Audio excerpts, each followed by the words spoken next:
Naam, assalamu alaikum warahmatullahi wabarakatuh. Amani ya Mwenyezi Mungu iwe pamoja nanyi. Ni mimi Muallim Motomoto, mganga wa tiba asili Tanzania. Napatikana Kigamboni, Dar es Salaam. Leo nimekuja kwenu na mti huu wa muage. Hivyo usisahau kulike, kukomenti na kushare ili uwe wa kwanza kupata video zangu kila leo ninavyotoa. Ndugu zangu, mti huu ambao tunauona mbele yetu unaitwa mti wa muage. Kwa upande wangu mimi naujua kwa jina hilo. Lakini mti una majina mengi, unajulikana sehemu nyingi na majina tofauti tofauti. Kwa upande wa kwenu sijajua nyinyi mtakuwa mnauita vipi, lakini video yake ni hiyo na inaonekana vizuri. Mti huu ni mti mmoja mzuri sana na unatumika katika tiba tofauti tofauti. Lakini mti huu unaweza kuondoa makovu katika mwili. Makovu katika mwili una uwezo wa kuondoa kabisa. Lakini mti huu una uwezo wa kuponesha vidonda vile ambavyo ni vidonda sugu. Lakini mti huu una uwezo wa kuponesha vile vidonda vinavyotoka katika mkono, tunasema katika kidole tunasema ni mdudu. Lakini mti huu vile vile unaweza ukachanganya katika mafuta fulani na ukapaka ukawa soft kabisa. Lakini mti huu pia una uwezo wa kukuza nywele, unakuza nywele kwa haraka sana. Lakini mti huu unaufanya nywele ziwe nyeusi na laini.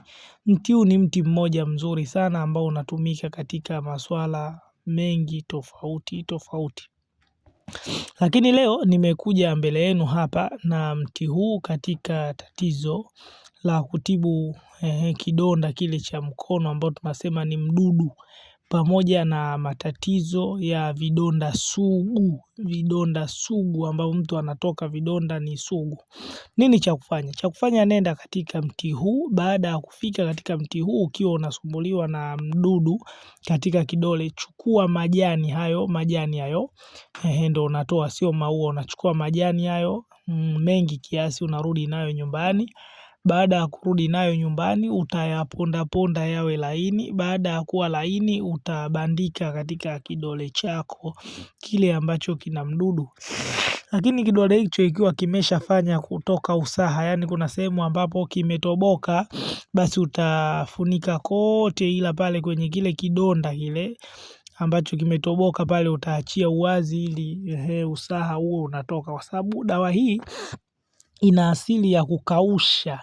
Kwa inakausha na kukamua. Kwa kama kuna sehemu ambapo kuna kitobo, ikikamua pale utakuwa unatoka usaha, huku kidonda chako kinapona taratibu taratibu. Utaiacha dawa hiyo ikae pale ikauke. Baada ya kukauka utaiacha ikae wastani wa siku moja. Siku ya pili utaika nyingine, na imani kwa uwezo wa Mwenyezi Mungu ndani ya siku 3 mpaka 4 utakuwa umepata majibu yaliyokuwa mazuri kabisa. Lakini kwa wale ambao wanasumbuliwa na kidonda sugu, utachukua mti huu. Baada ya kuchukua mti huu kama ulivyo, utaukatakata vipande, maua yake pamoja na majani yake, na huo mti wenyewe utaukaanga katika chungu upate usembe wake.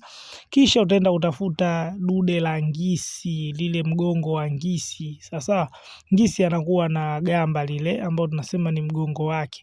Kisha na lile pia utalichukua, utalisaga vizuri upate unga. Baada hapo utachanganya unga wa usembe wa mti na usembe wa lile gome la ngisi kwa uwiano ambao unafanana. Utachukua kidogo huku na huku utachanganya. Baada ya hapo utaingiza katika kile kidonda chako ambacho ni sugu, hakitaki kupona. Na hata kama ni cha kawaida unataka kuponesha, unachukua unaeka pale, alafu unaacha pakaukiane. Sijui tunaelewana vizuri. Kwa uwezo wa Mwenyezi Mungu iko kidonda kitapona hata kama kimekusumbua kwa muda gani. Nadhani hapo nitakuwa nimeeleweka vizuri kabisa katika tiba hizi mbili. Huu ni mti wa muage. Na mti huo una miba, yani una nyevunyevu fulani vya ambazo zinachoma choma, ndio maana tukauita mti wa muage. Naam, ni mimi Muallim Motomoto, mganga wa tiba asili Tanzania. Hivyo usisahau kulike, kucomment na kushare ili uwe wa kwanza kupata video zangu kila leo ninavyotoa. Mimi si bora kuliko wewe ambaye unanisikiliza, insha Allah.